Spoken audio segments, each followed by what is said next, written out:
Sempre que a gente faz um evento, há pessoas que entram pela primeira vez e que me conhecem pela primeira vez. Meu nome é Samer Age, eu sou advogado e professor. Eu fui juiz de direito durante 8 anos e meio, eu fui delegado de polícia durante 3 anos e eu venho escrevendo sobre a vida e sobre o comportamento social há muitos anos, porque esse é um objetivo meu. Eu gosto de observar o comportamento das pessoas em sociedade.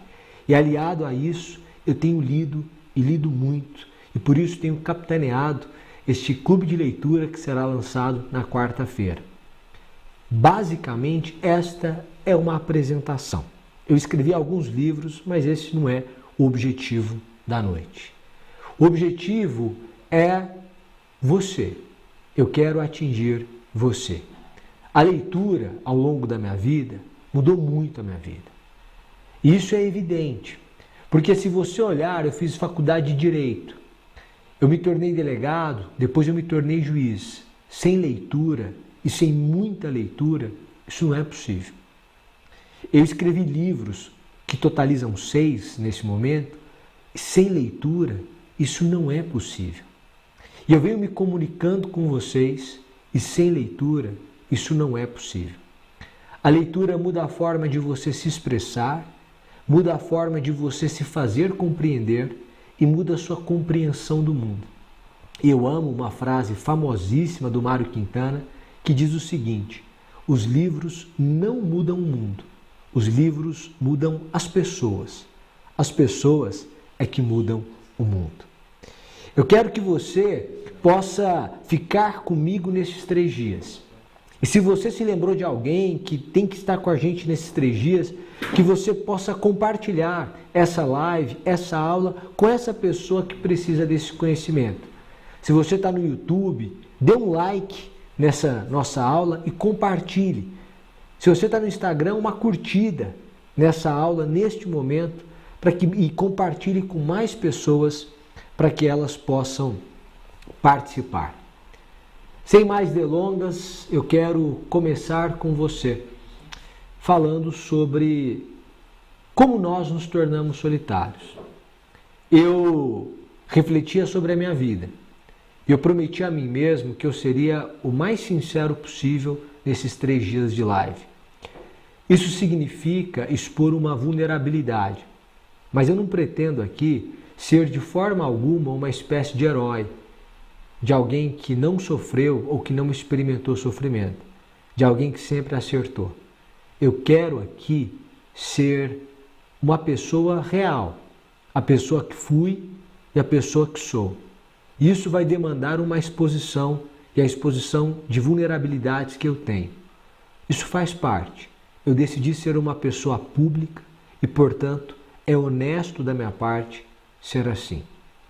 Eu refletia sobre os momentos em que eu me senti sozinho ao longo da vida.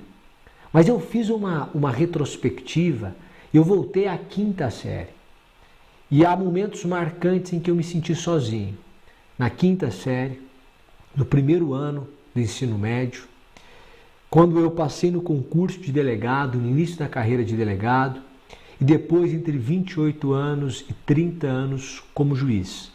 Momentos em que eu me senti realmente sozinho. Eu comecei a refletir por quê. Na 5ª série eu me senti tão só que eu precisei mudar de escola na 6ª série. Mas foi um erro meu. E aí eu comecei a pensar o seguinte: por que eu me sentia só? O que me fazia me sentir só?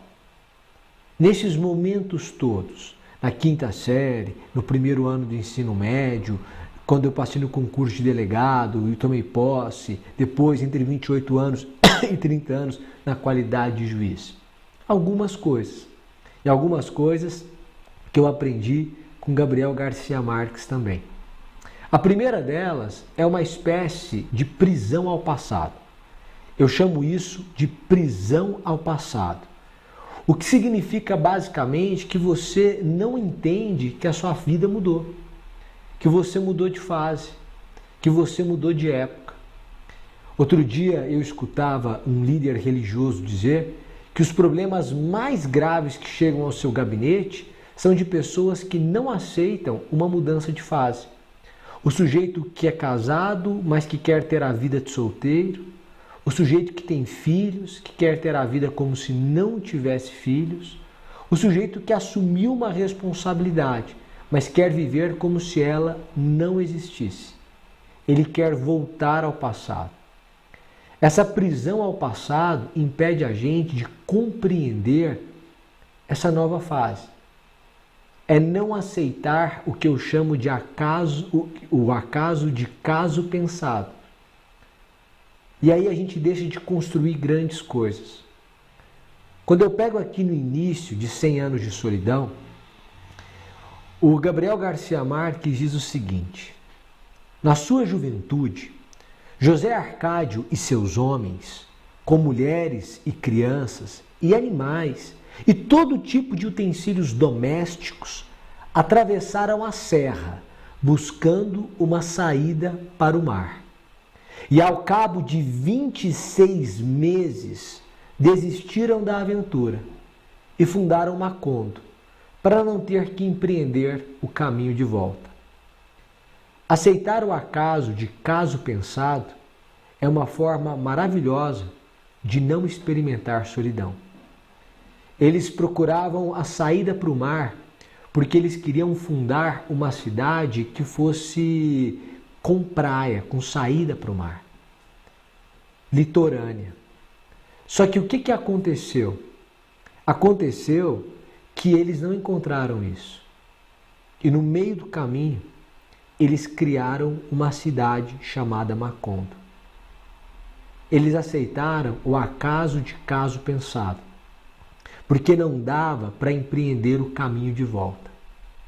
Nós precisamos aceitar a nova fase.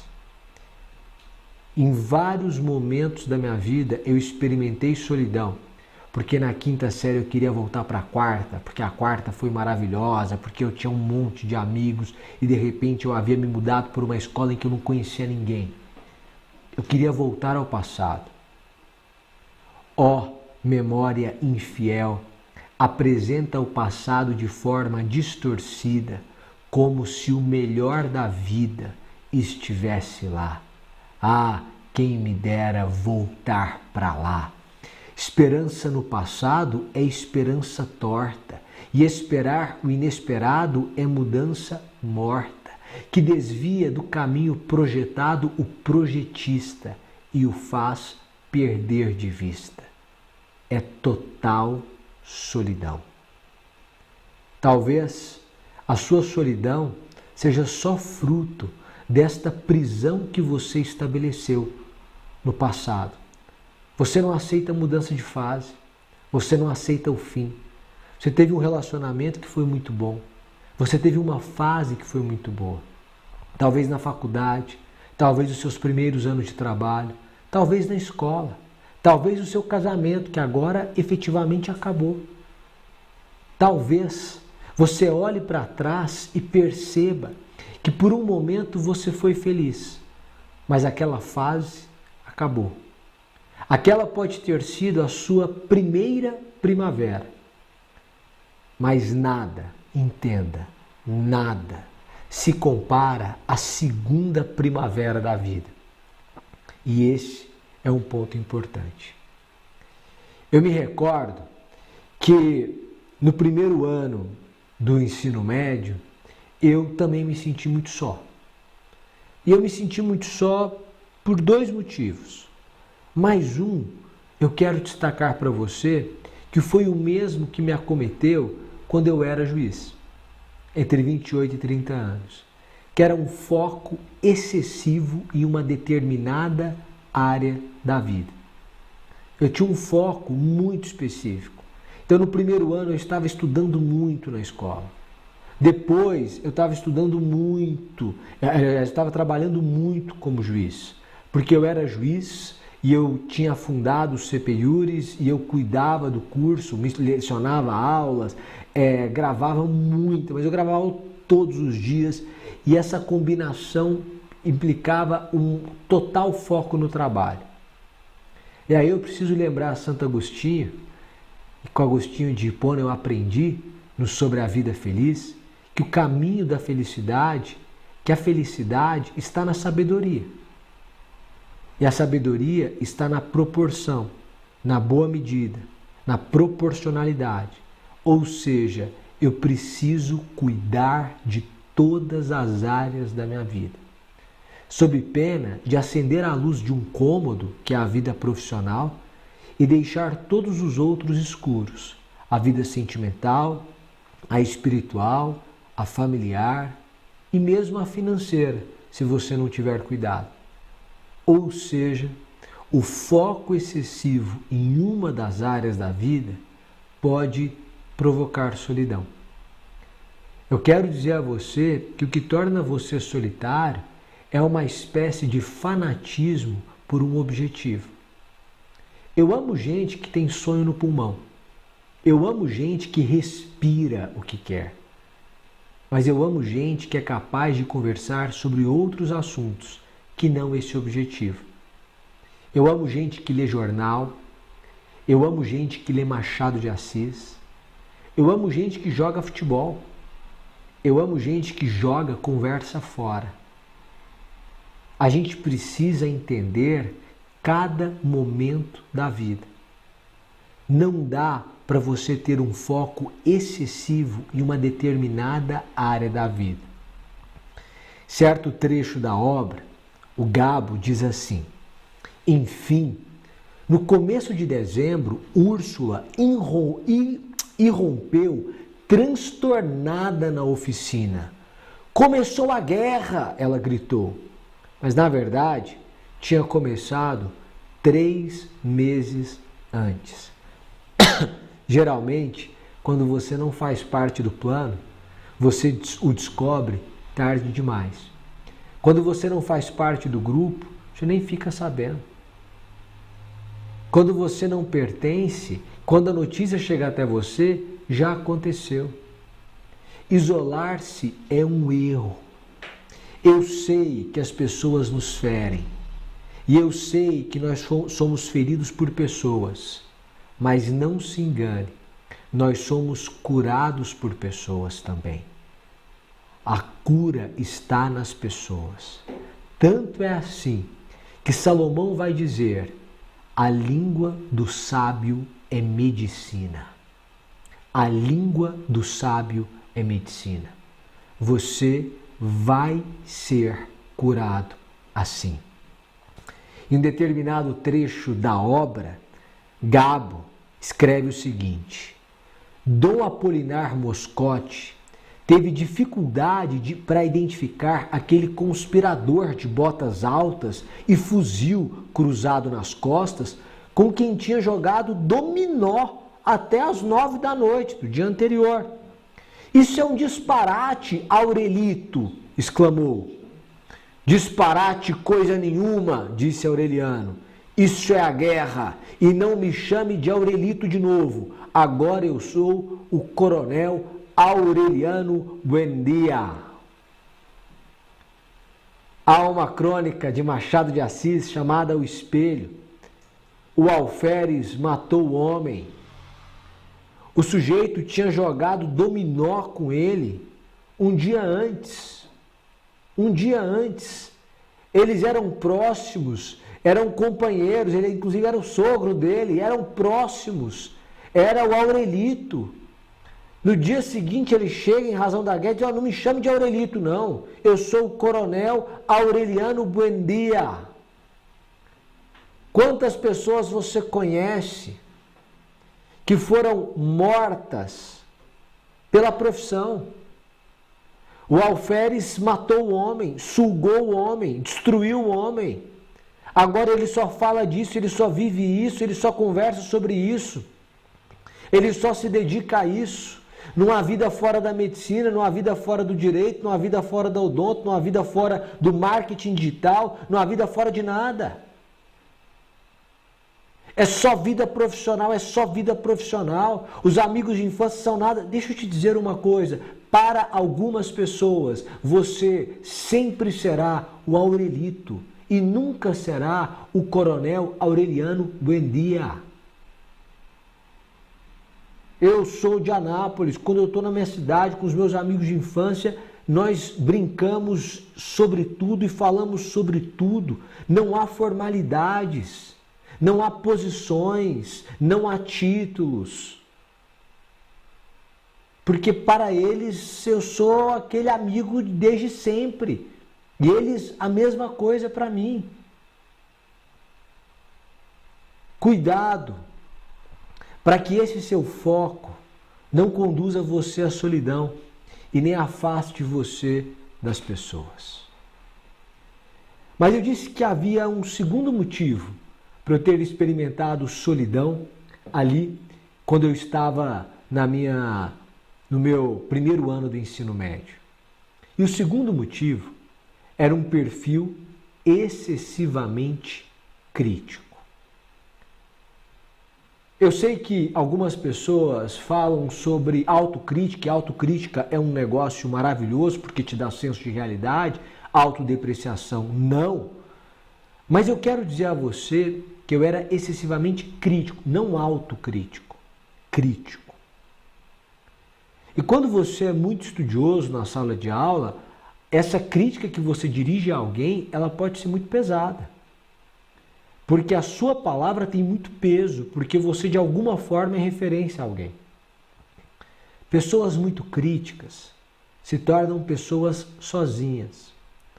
Porque a pessoa que está ali na sua frente, o seu interlocutor, ele se cansa de ser criticado.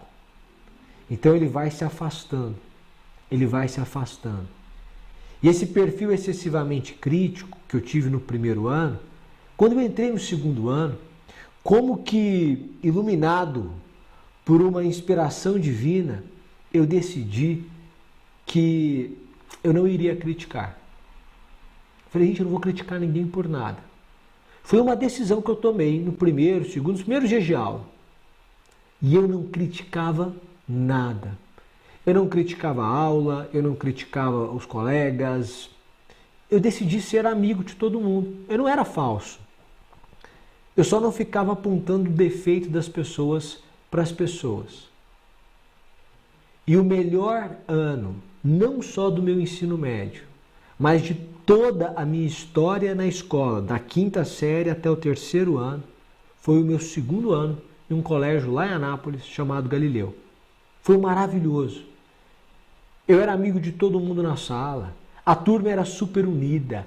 A gente tinha milhões de coisas para fazer, para falar, para conversar. Tudo era legal. Por quê?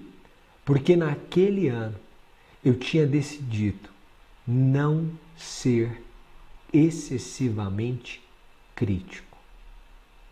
E às vezes é esse seu excesso de crítica que conduz à solidão. Você vai me dizer o seguinte, Samer, mas você era novo. Como é que você aprendeu isso?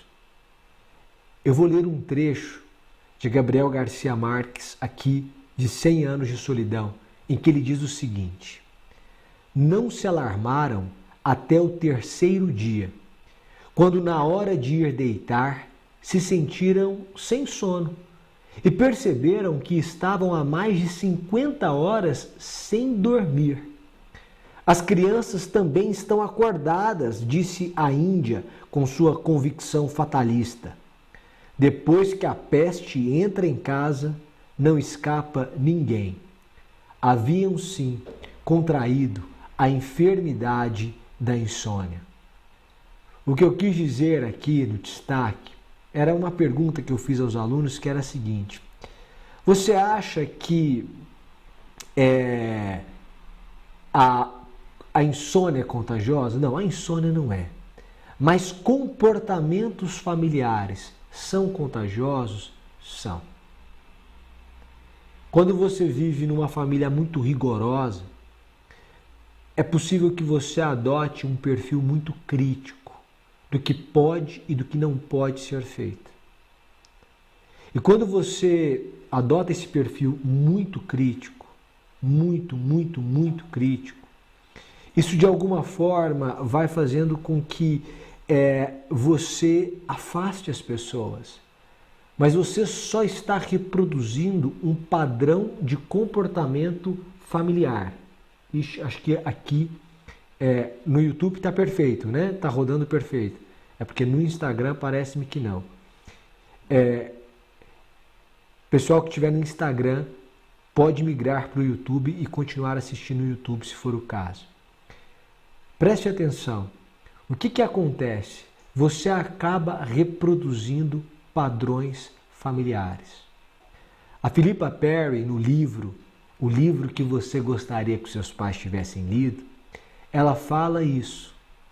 Às vezes, quando você chama a atenção do seu filho, você não está reagindo ao presente.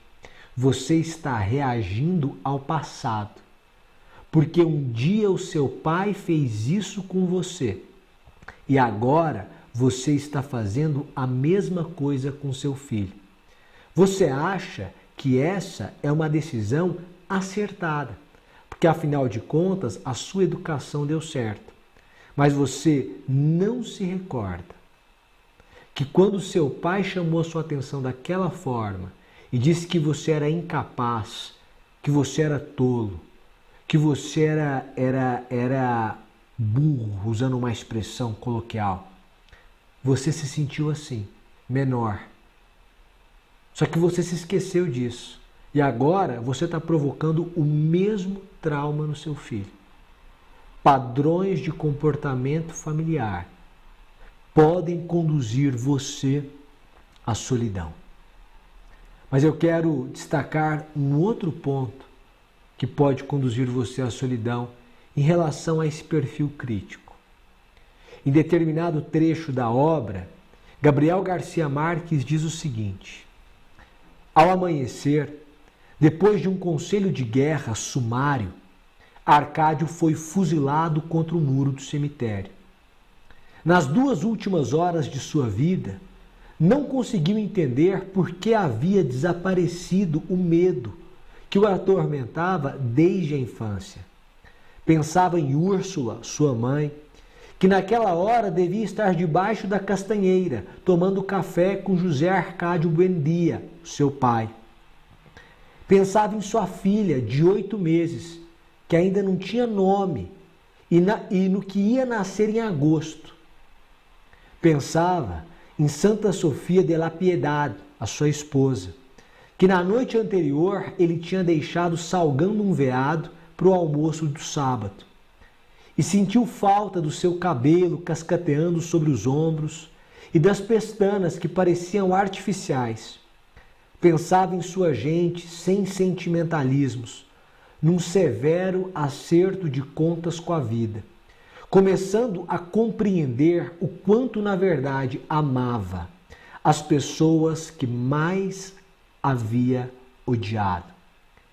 Às vezes, nós amamos pessoas que insistimos ao longo da vida em odiar.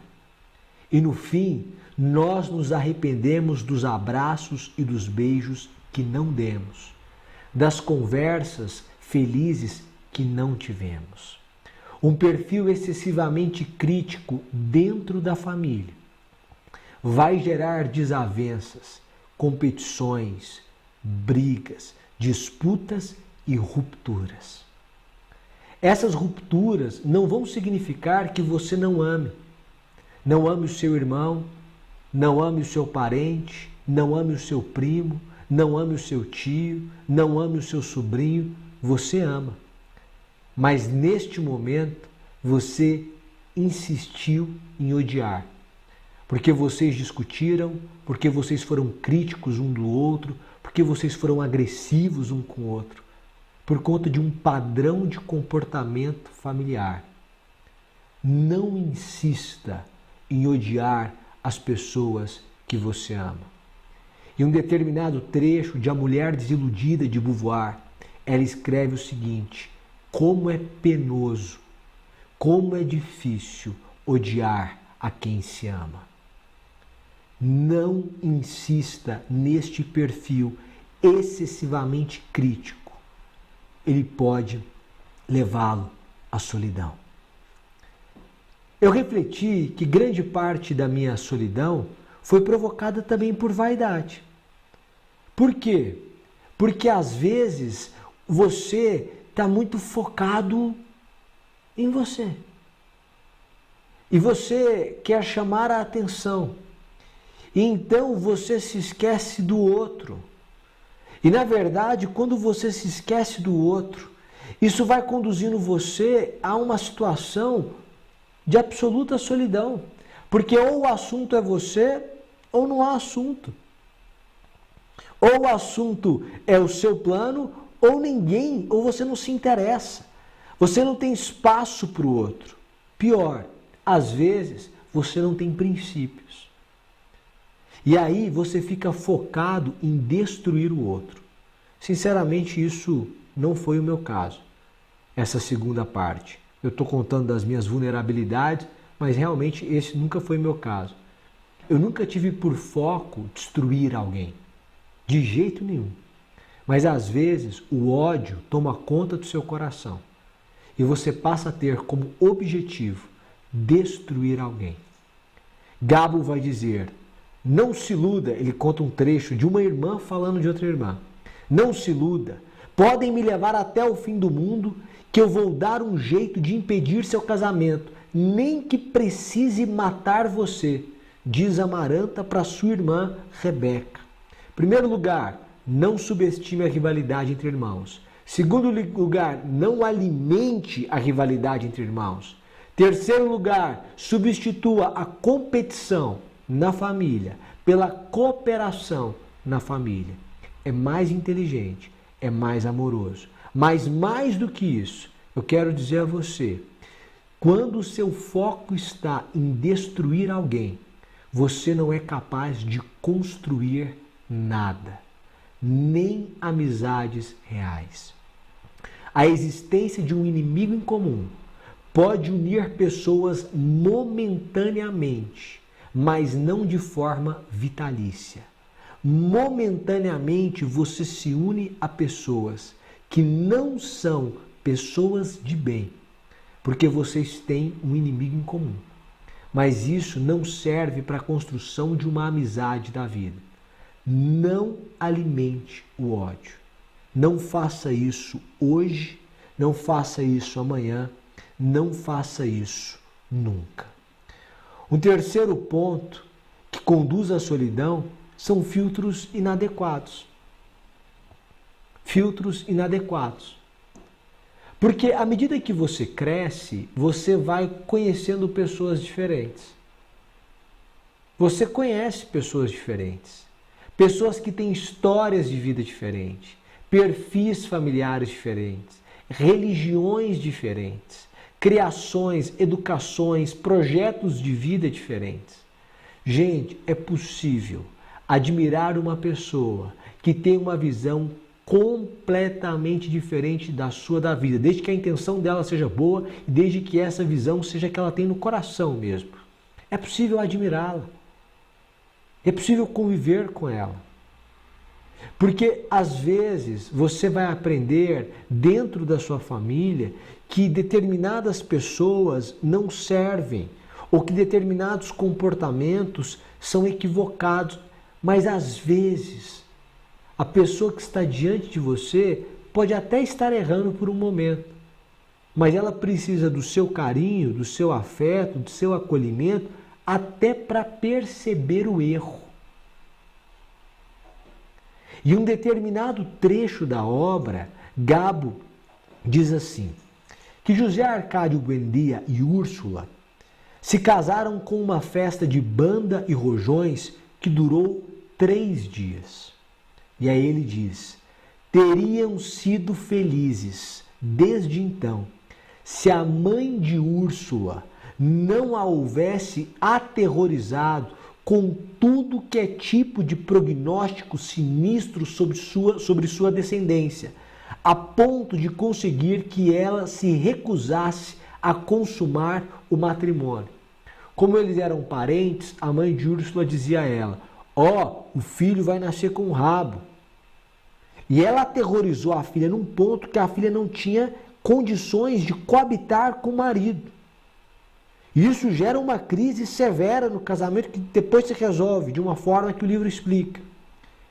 Mas eu quero dizer o seguinte: os maus conselhos conduzem à solidão. Alguém que olha para você e diz, se você andar com essa pessoa, cuidado, porque pode ser um bom conselho também. Mas pessoas que dizem, olha, se você andar com essa pessoa que pensa diferente, isso vai fazer mal a você. Não. Veja os princípios dessa pessoa. Podem ser bons princípios. E conhecer pessoas diferentes e pessoas que pensam diferente pode ser uma forma maravilhosa de você aumentar o seu conhecimento. Inclusive uma forma de você convencer as pessoas das suas ideias. Cuidado com o peso que você dá à opinião dos outros sobre a sua vida. Porque há pessoas que vão sempre anunciar o caos, o sofrimento, o problema na descendência. E se isso acontecer, o que acontecerá com você é que você vai ter o seu relacionamento desgastado. Ela quase destruiu o casamento da filha, dizendo isso. Quantos relacionamentos são destruídos porque nós recebemos maus conselhos, estabelecemos filtros inadequados e rompemos relações que não precisavam ser rompidas, mas corrigidas. As pessoas devem ter valores parecidos com os seus. Mas o fato de uma pessoa pensar diferente de você não a torna uma pessoa pior. Ela é só diferente. E conviver com ela pode ser muito enriquecedor para você. Um outro ponto que eu percebi nessa análise da minha própria solidão é que eu tinha muitas vezes uma impaciência para me esforçar para me ligar de fato a um grupo. Eu não conseguia manter, porque é um esforço. A Philippa Perry diz muito isso. Preste atenção. A solidão é um sentimento. Ela que ensina isso. Ela é uma psicoterapeuta inglesa. A solidão é um sentimento. Assim como a fome e a sede. Quando você precisa comer, você sente fome. Quando você precisa beber, você sente sede. Quando você precisa de gente, você sente solidão. A questão é o que você faz quando sente isso. Ah, eu preciso procurar um grupo. Sim, mas a primeira vez que você sai para encontrar um grupo, muito provavelmente não será suficiente para você se sentir pertencente. Porque é a primeira vez que você está com aquele grupo. Você não se sente pertencente. E aí, Summer? E aí que você tem que voltar uma segunda, uma terceira vez. Você tem que se esforçar para se ligar a um grupo. Isso demanda um esforço. E aí o que acontece, ela diz? Como isso demanda energia, você sai uma vez. Na volta para casa foi desgastante, você empreendeu energia e você não se ligou àquele grupo provavelmente. Aí, que leitura você faz da situação? Você diz assim, gente, eu não quero sair com esse grupo mais. Aí você arruma uma justificativa, que significa, grosso modo, dizer ou que aquele grupo está abaixo de você, ou que aquele grupo está acima de você. Em qualquer um dos casos, não é para você. Alguém diz assim, gente, eu não vou sair com eles. Eles são muito diferentes de mim. Muito diferentes de mim. Ah, todo mundo ali tem mestrado, doutorado, pós-doutorado, escreveu não sei quantos livros, conhece o exterior. Aquele dia eles estavam falando sobre uma cidade do interior da França. Eu nunca saí do Brasil. Não é para mim. O que você está dizendo, grosso modo, é eles estão acima de mim. O segundo ponto é quando você diz assim, gente, aquele grupo não dá. O pessoal é fútil, é fofoqueiro, é raso, não serve para mim, eu não dou conta. O que você está dizendo? Eles estão abaixo de mim. Em qualquer uma das hipóteses, qual é o resultado? Você volta a ficar enclausurado. Entenda, para sair do estado de solidão, você precisa se esforçar. sem esforço, não vai. Repito, sem esforço, não vai.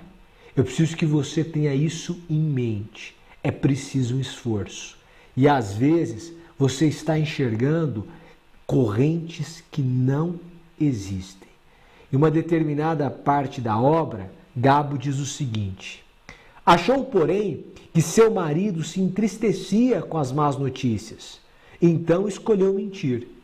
Deus quis que José Arcádio e Rebeca se casassem e agora estão muito felizes. Chegou a ser tão sincera no engano que ela mesma acabou se consolando com suas próprias mentiras.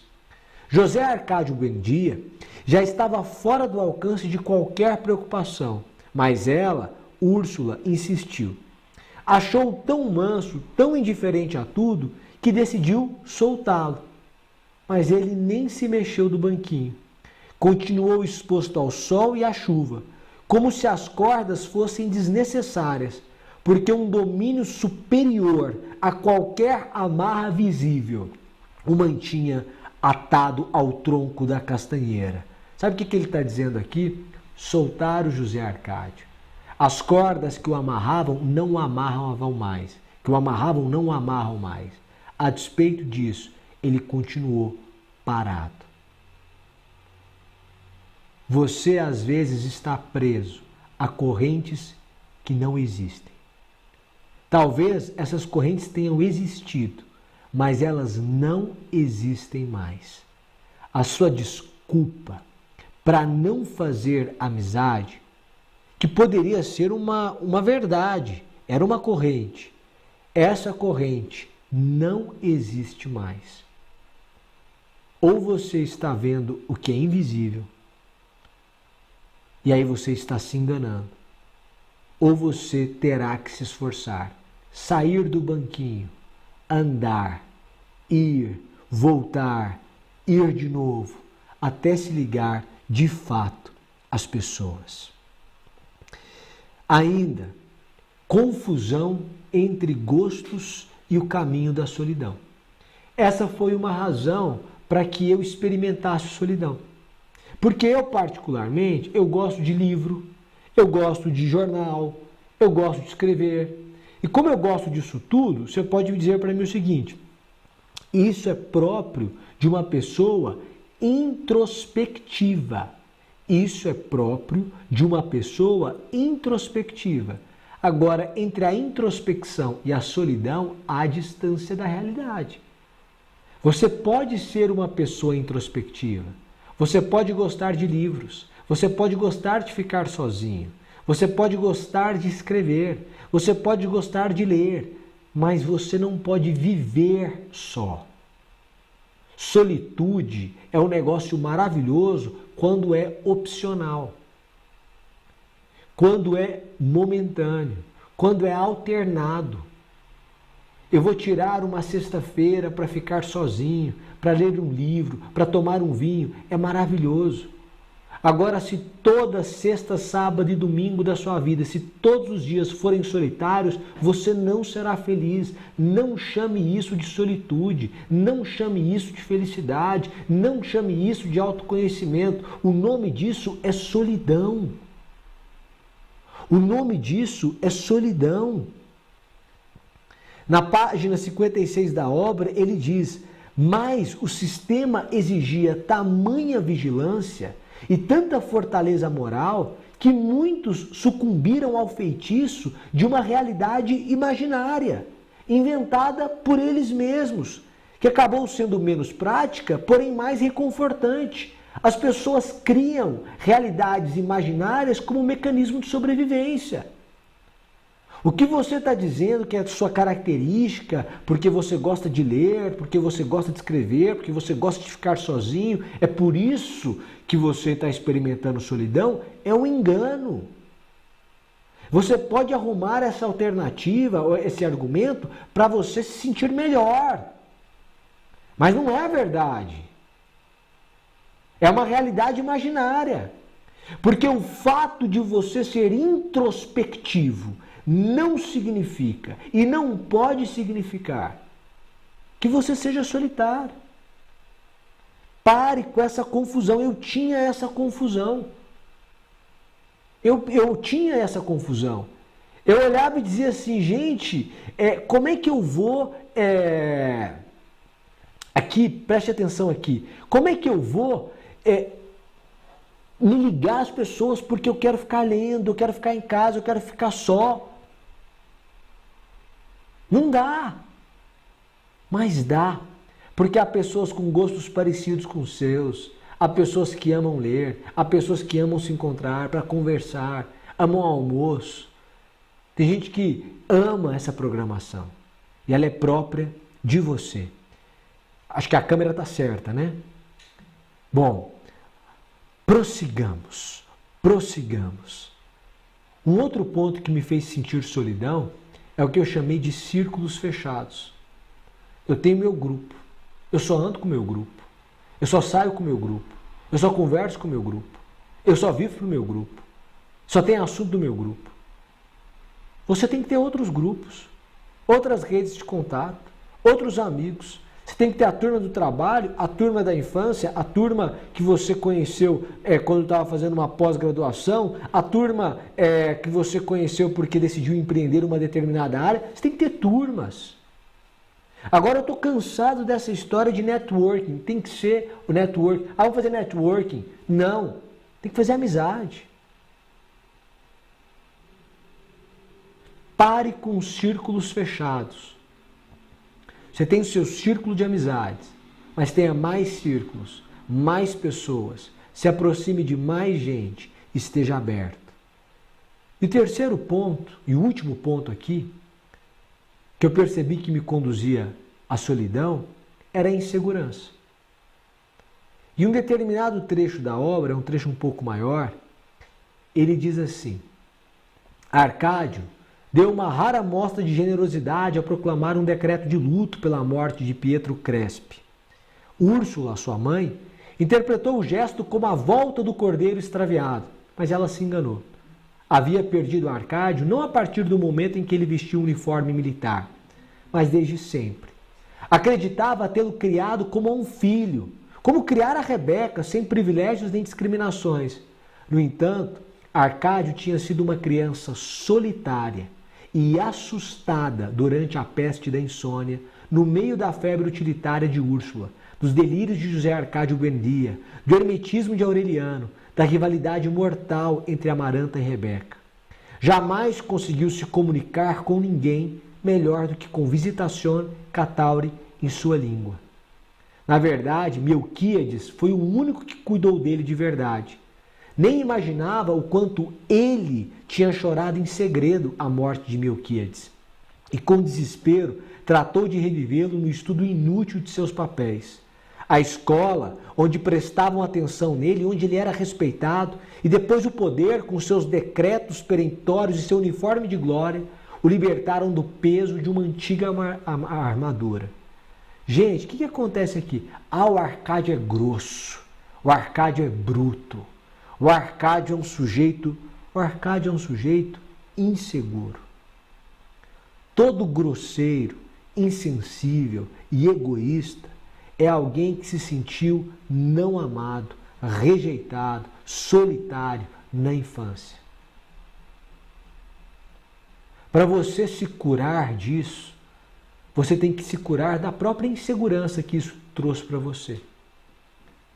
Às vezes você se sentiu rejeitado na infância, às vezes você se sentiu solitário, você foi solitário na infância, às vezes você não se sentiu amado. Isso fez com que você se sentisse inseguro para a vida em sociedade, para se doar. Então você vestiu uma capa que parece ser uma capa de segurança. Você é reativo, você briga, você é agressivo, você é grosseiro, você é insensível, parece egoísta, mas esse não é você. Esse é você a partir daquilo que fizeram com você. Eu amo um determinado trecho da obra de Sartre em que ele diz isso. Em determinado momento da vida, não importa mais o que fizeram com você, mas importa o que você vai fazer com o que fizeram com você. É preciso que você tenha esse cuidado. Mas aí a gente tem uma segunda etapa da aula, que é como usar o seu potencial a seu favor. Porque eu pensei nisso. Eu falei, gente, isso torna a pessoa solitária. Mas como é que eu me ligo às pessoas? Eu preciso usar o meu potencial a meu favor, não contra mim. Fernando Pessoa, no livro do Desassossego, diz o seguinte: potencial para abrigar um castelo, qualquer terra larga tem. Mas onde estará o castelo, se não for construído ali? Nós precisamos explorar o nosso potencial. É um dever, é um direito e um dever que nós temos. É um dever-poder, dirão os juristas. Por quê? Eu passei a refletir. Qual é o meu potencial? E talvez seja essa a pergunta que você deva fazer hoje. Como é que eu posso ajudar as pessoas? Em que eu sou bom?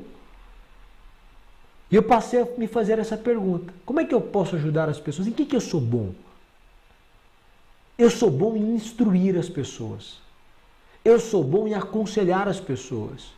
Porque eu tenho uma visão realista de mundo, porque eu leio muito, porque eu gosto de ser um observador. E esses três elementos, quando